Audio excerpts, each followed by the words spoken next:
자,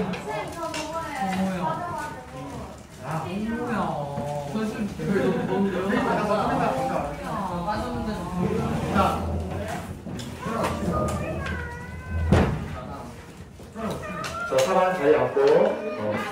자, 교과서 노트판 해주시고요. 여러분, 수업 시작했으니까 장난치지 말고 집중 부탁드립니다. 던지시면 안 되고 지금부터 집중해서 수업 잘 들어주시고. 자, 교과서 노트판 해주시고. 그리고 4번 지난주에 그 공개 수업 때 잘 참여해주셔서 고맙고요.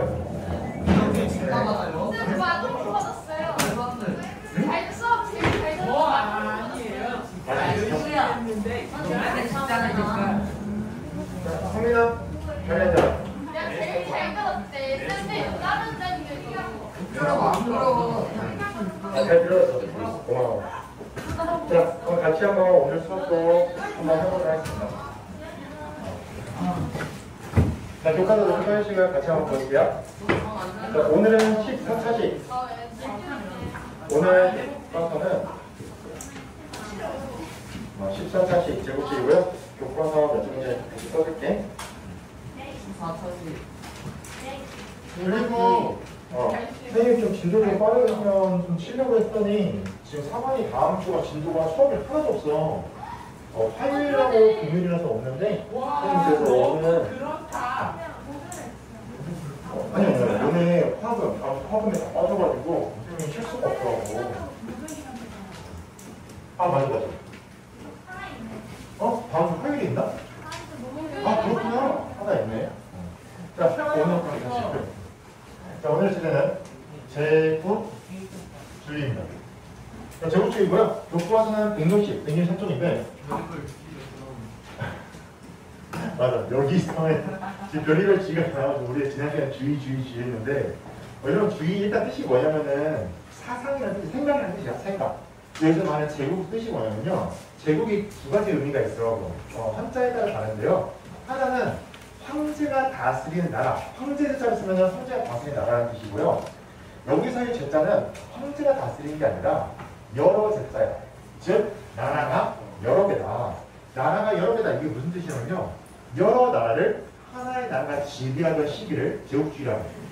여러분, 하나의 나라가 여러 나라를 지배할 때 옛날에 우리도 어떤 나라의 지배를 당했어요? 일본의 지배를 당했어요. 이때 일본도 제국주의였고요. 세계적으로 이 제국주의는 19세기 후반에 나타난 역사인데요. 이 제국주의의 대표적인 사례가 이겁니다. 여러분, 세계 3대 박물관 어디가 되지? 몰라요. 맞아. 프랑스의 루브르 박물관. 그리고 지금 하나 보시는 데가 여기요. 영국의 그리스. 대형 박물관. 영국이에요. 근데 잘 모르겠어. 지금 딱 봤더니 장모가 이거 그리스라고 하는데 딱 봐도 어디 나라 국기처럼 생겼어? 그리스처럼 생겼죠. 왜냐면 실제로 이거 그리스에 있는 걸 많이 본따서 만들었고요. 이 안에 그리스 유물도 있어요. 근데 여러분 보실게요. 여러분 세계 박물관, 루브르 박물관, 대형 박물관인데 두 개의 큰 차이가 있어. 루브르 박물관은 입장료가 있고요. 얘는 입장료가 없어. 왜 여기 입장료가 왜 없지? 왜냐면 저기는 800만 점의 유물이 거의 다 영국이 아니야. 맞아. 다 영국이 식민지를 국가들한테 뺏어온 유물이 거의 상당수입니다. 이거 우리나라 것도 있어. 루브르도 물론 프랑스의 루브르 박물관도요. 식민지 시절에 뺏어온 게 되게 많아요. 그런데 루브르는 그래도 프랑스 것도 많이 보존을 하고 있고 아니면 좀 학국적인 유물도 몇 개 있어. 근데 상대적으로 따지자면 영국 박물관 거의 다 뺏어온 건데요. 이거 영국 박물관 홈페이지야. 여기 들어가시면요. 이 어떤 유물이 있는지가 나와 있는데 이게 영국 박물관 홈페이지야. 지금 보시면은 아프리카, 아메리카, 아시아, 유럽, 오세아니아. 오세아니아는 이제 호주랑 그 뉴질랜드 그쪽이거든요. 오세아니아가. 자, 여기에는 유물이 이렇게 나와 있는데요. 시대별로 쫙 있어. 시대별로 쫙 있고. 자, 예를 들어서 여기 아프리카 유물을 알고 싶다. 그럼 이렇게 자세히 알아보면요. 유물에 대한 설명도 알 수 있고요. 얘가 어디서 왔는지도 알 수 있어. 그런데 잘 봐봐.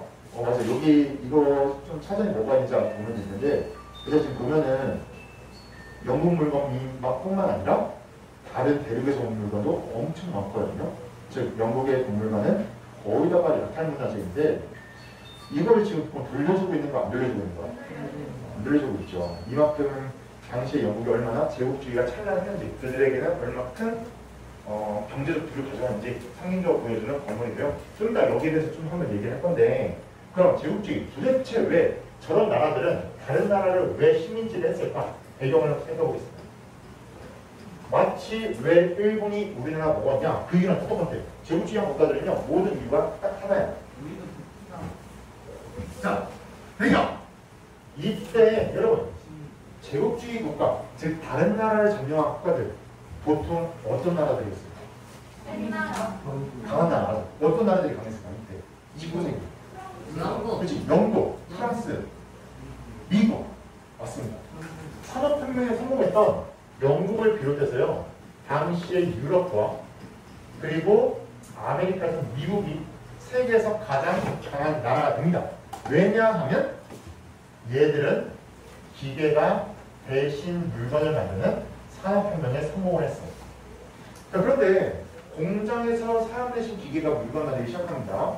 그러니까 물건을 대량 생산하는데 거기에 따른 뭐가 필요해요? 도축이다. 거기에 따른 돈, 노동력, 그리고 노동자, 그리고 물건을 만들면 뭐가 필요해요? 재료도 필요해요. 맞아. 이러한 재료를 어디서 가져왔냐면 식민지.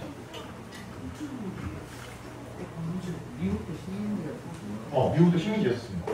미국도. 나중에 필리핀을 먹어봐요. 자, 같이 한번 볼게요. 네? 히스토리? 찾아본 거 없으면 빈대도 없이 여기다 페이지를 역사놓고 사야도 있는데요. 여기 페이지인데. 자, 제가 볼게요. 자, 이때 식민지가 필요했는데 잘 보세요. 이때 제국주의를 했던 본국, 즉 제국주의 국가들은 식민지로부터 뭘 뺏었냐? 산업혁명에 필요한 뭐와 뭘 뺏었다? 재료. 맞아. 산업혁명에 필요한 원료. 그리고 공장을 돌리거나 이 원료를 가져오려면 노동력이 필요해요. 이 원료와 노동력을 식민지에서 뺏어왔습니다. 그럼 동국은 식민지에서 뭘 했냐? 물건을 만들었으면 어떻게 해야 돼? 팔아야 돼. 상품을 판매하야 돼. 근데 이거 우리나라한테 똑같거든요. 우리나라 일본한테 먹혔을 때 일본이 이걸 똑같이 해. 왜냐면 그대로 제국주의 국가였습니다. 자, 일본 같은 경우는 어떻게 했냐? 우리나라한테요. 당시에 우리나라한테 양떼 농장을 만들고요. 또 목화솜을 만들기 시켰어요. 목화솜이나 양떼를 키우기 시켜서 거기 있는 우리나라 사람들한테 양이나 목화솜을 키웠어. 그럼 양과 목화솜으로부터 어떤 재료를 가져왔어요? 그거 가져와서 뭐 만들었어요? 옷 만들려고. 옷의 원료인 목화랑 양떼를 키우기 시킨 거야. 이때 우리나라로서 수많은 목화, 양의 털을 가져간다. 그리고 우리나라 사람들을 갖다 부려먹어. 이때 우리나라 월급이요. 일본인이 받던 거에 비해서 2분의 1이었습니다. 조선인이 받던 월급은 2분의 1이었어요. 얼마나 우리가 착취당했으면요. 우리나라 건국하기 전에 그 미국이랑 영국이랑 중국 대표가 모여서 회의한 적이 있어요. 카이로 회담이라고 해서 일본이라는 나라가 2차 세계대전을 지면 한국이 조선을 어떻게 할 건가 그걸 두고 회의한 적이 있었는데 거기에 뭐라 되어 있냐면 일본 사람이 조선 사람들을 노예로 부려놓고 있다. 그래서 조선 사람들을 독립시켜야 된다. 라는 기록이 있어. 그만큼 우리를 노예처럼 얘들이 뜯어가고 부려놓았습니다. 근데 잘 봐봐. 얘네가 당시에 양털 그리고 당시에 목화에다가 뭐 키로당 얼마 돈을 주고 사간 거야. 그런데 사갔을 때 이걸 옷을 만들었어. 그럼 여러분 생각해보자. 양털이 비쌀까? 옷이 비쌀까?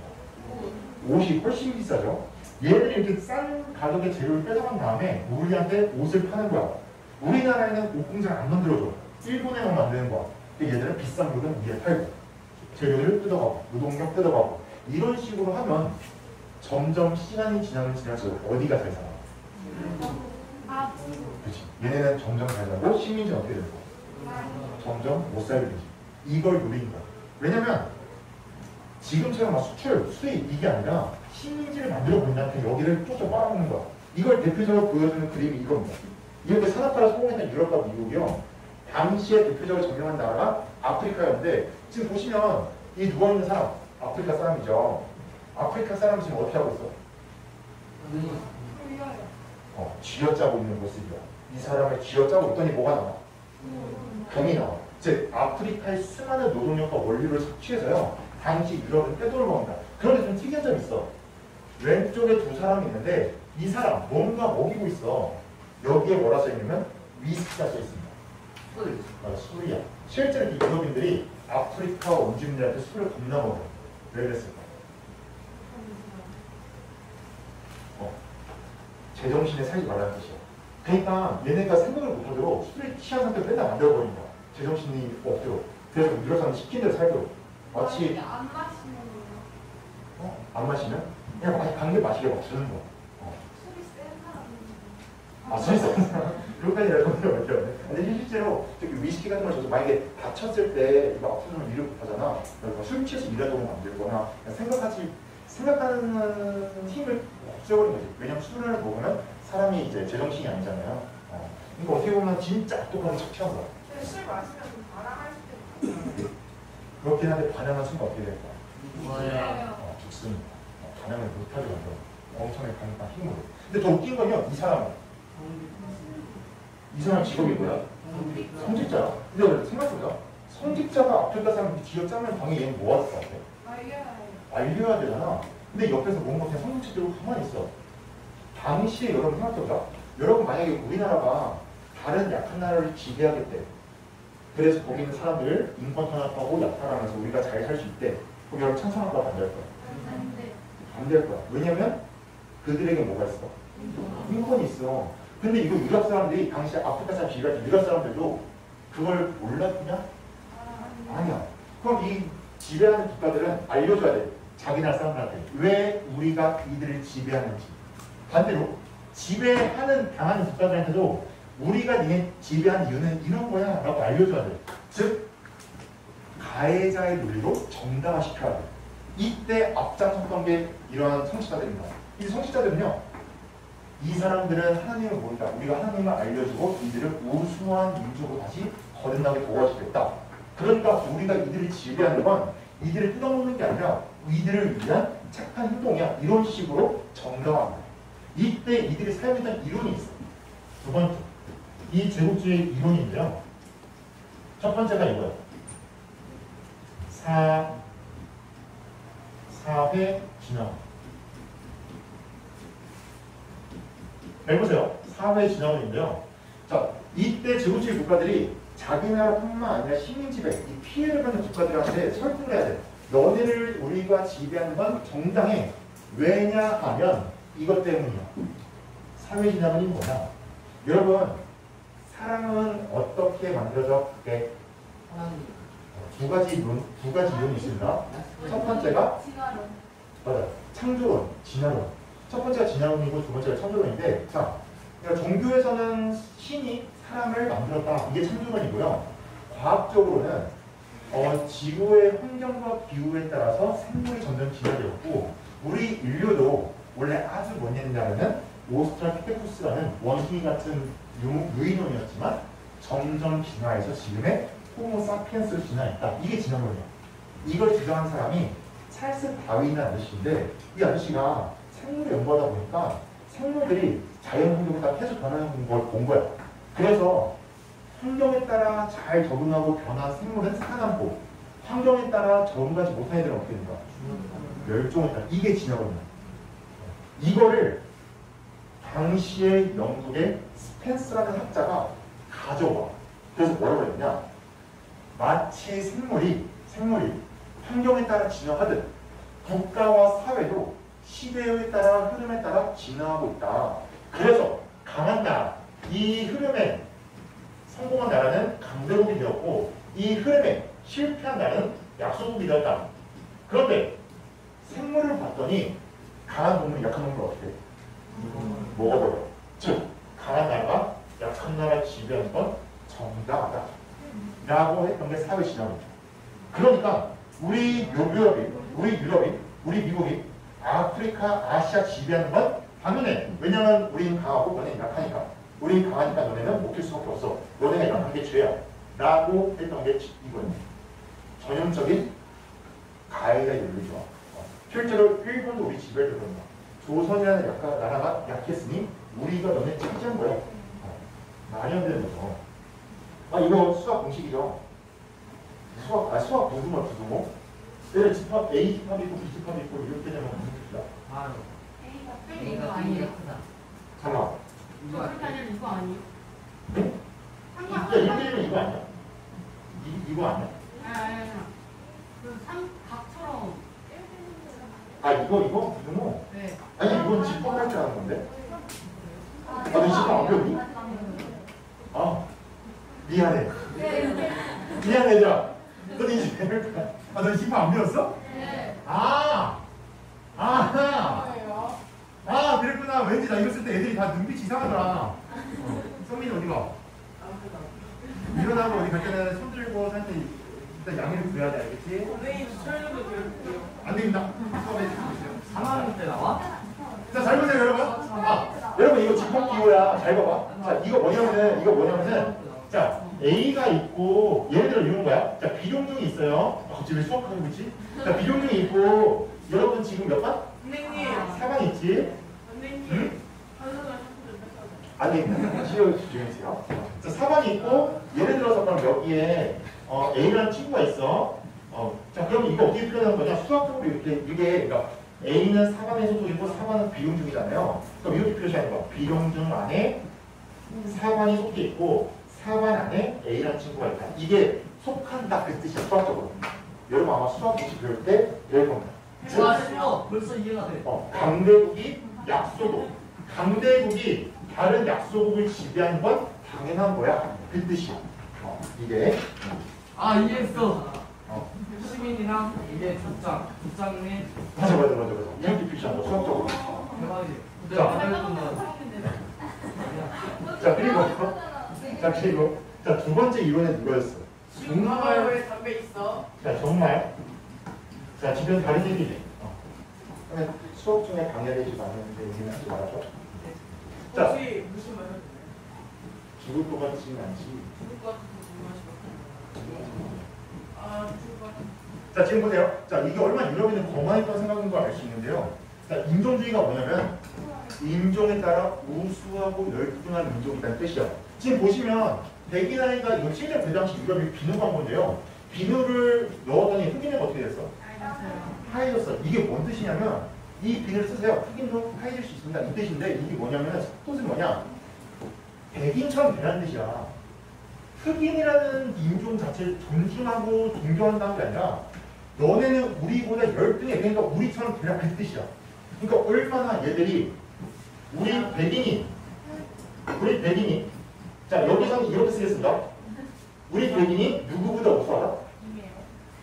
맞아. 흑인과 타인종, 바로 타인종.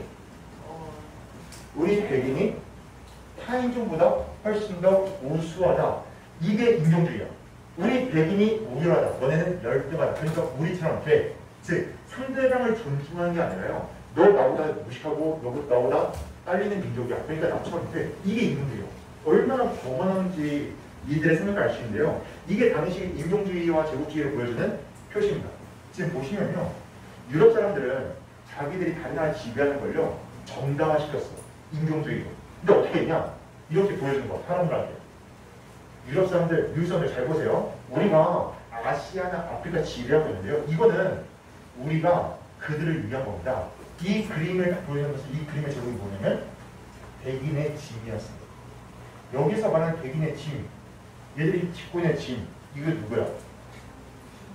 그치? 여기 보면 인도 사람 있고 중국 사람 있고 아프리카 사람 있거든요.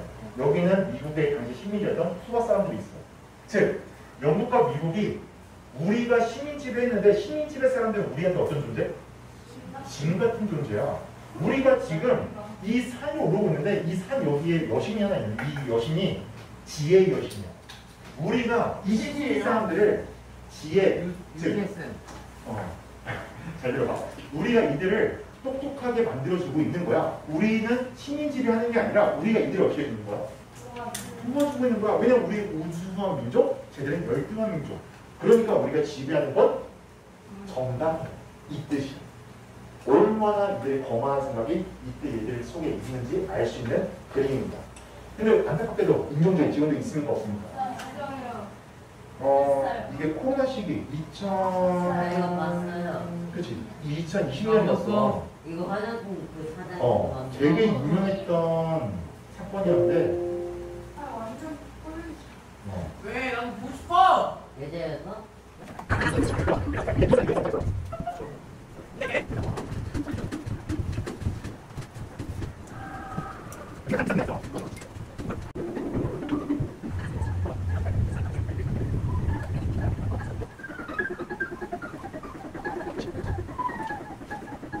이 2년에 있었는데 저 여자는 우리 같은 부자 동네에 황인종이 사는 거는 말이 안 된다. 우리 황인종이 부자지? 어떻게 보면 우리 이 동네는 누구만 살아야 되는 거야? 이제 백인만 살아야 되는 이 동네에 왜 제가 있지? 제가 왜 낙서하지? 라고 딴지를 본 거지. 근데 이게 어떻게 보면 이게 안 맞는 거지. 우리 백인이 가장 우수한 무기다. 그래서 여러분한테 하고 싶은 얘기는요. 어떤 사람도 우수하고 열등한 건 없습니다. 절대 다른 사람을 무시하거나 그러시면 안 되고 정말 존중한 마음을 좀 가지셔야 돼요. 네, 저희는 흑인이에요, 백인이에요. 우리 황인이지. 이게 뭐예요? 황인. 무료가. 우리는 황인이죠. 근데 선생님이 얘기를 한 게 뭐냐면 솔직히 선생님도 나도 솔직히 내가 그 뭐지 약간 그 솔직히 그 겸손하지 못했던 시절이 있었거든. 선생님 살면서 선생님이 가장 좀 거만했을 때가 그때가 언제냐면 딱 군대 갔다 와서 복학을 하고 좀 열심히 공부했어. 공부해서 막 장학금 받고 막 동아리 회장도 하고 막 그래서 좀 약간 그때 어떻게 보면 내가 제일 잘 열심히 살면서 되게 잘했던 것 같은데 약간 그때 나도 모르게 좀 되게 거만한 것도 한 적도 있는 것 같고 쟤는 좀 별론데 약간 이런 남을 무시하는 생각도 그때 가진 적도 있었어. 근데 선생님 언제 그걸 좀 반성했냐면 선생님이 있는 곳이 이제 교사들 시험을 봤는데 다 붙들어졌거든. 근데 선생님이 그동안 쟤는 나보다 뭐 못할 것 같은데? 약간 이런 사람들이 먼저 되는 거야. 그때 솔직히 느낀 게 뭐냐면 세상에 나보다 뛰어난 사람, 나보다 무식한 사람, 나보다 열등한 사람 없구나. 나도 어떻게 보면 좀 겸손해야 되는 존재구나. 나도 느껴서 그때 선생님이 그때부터 내가 어떤 생각했냐면 그 누구도 열등한 사람 없다. 누구도 배울 점은 한 가지씩 꼭 있을 거야. 그래서 우리 학생 나 솔직히 친구들 만날 때도 학생들 만날 때도 그래도 이 친구가 어떤 장점이 있을까 난 그런 분들 생각하거든. 그래서 여러분 절대 친구들이나 이런 분들 무시하거나 그런 거는 말고 좀 겸손하게 여기고 다른 사람한테 좀 배울 점이 뭐가 있을까? 이 친구한테 내가 좀 배울 점이 뭐가 있을까? 그런 것도 고민해 보면서 이런 일이 없도록 여러분은 나중에 이런 사람이 되지 않도록 해주시면 좋겠고요. 자, 수업을 다시 들어가서 집중할게요. 자, 이렇게 당시에 제국주의는요, 사회주의론과 인종주의, 굉장히 남들을 무시하는 그런 정당화했어. 그래서 그 결과 잘 볼게요. 자, 세 번째 학습목표입니다. 이제 딱 한 줄 수업 끝낼게요. 두 줄만 쓰고. 세 번째 학습목표, 제국주의의 결과인데요. 자, 이때 유럽 국가들이 전 세계 쌍먹어.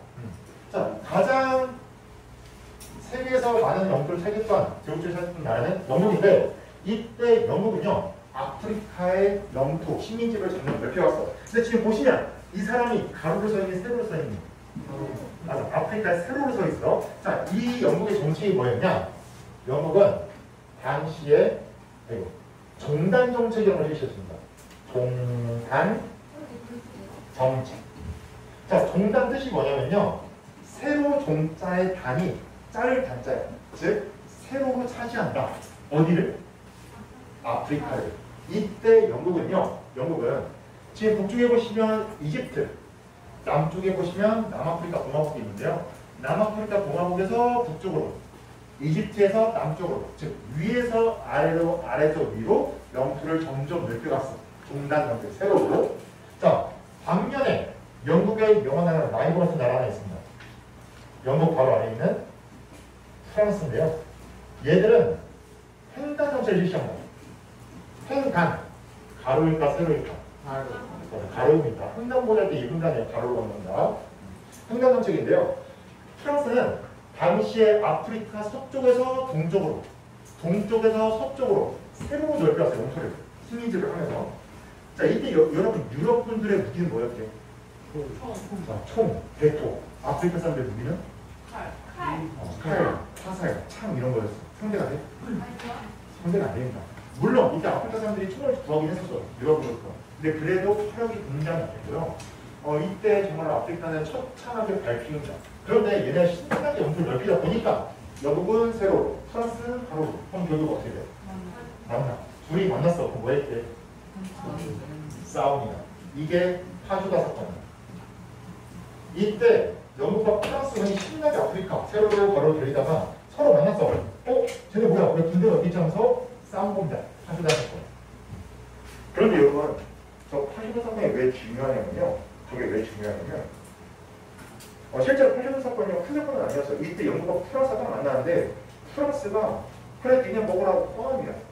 니네 여기 먹어? 하고 갑니다. 여기가 파주다거든요. 여기가 파주다야. 여기가 파주다인데 프랑스가 이때 니네 먹어? 우리 발기하고 다 가. 왜 가냐면 어차피 여기 영국에서도 차지할 땅이 사실 많아. 프랑스가 너네 먹으라 하고 지금 딴데 먹으라고 간 거야. 근데 여러분 이게 왜 중요하냐? 이렇게 전 세계를 유럽이랑 이미 다 먹거든요. 먹다가 더 이상 먹을 게 없으면 어떻게 될게?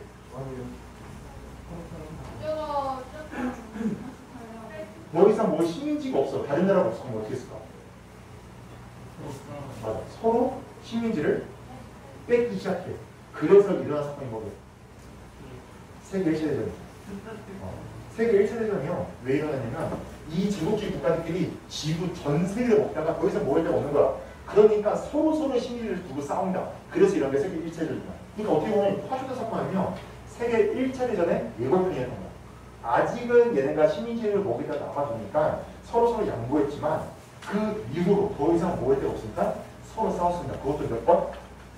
두 번이나 싸웠어요. 세계 1차 대전, 2차 대전.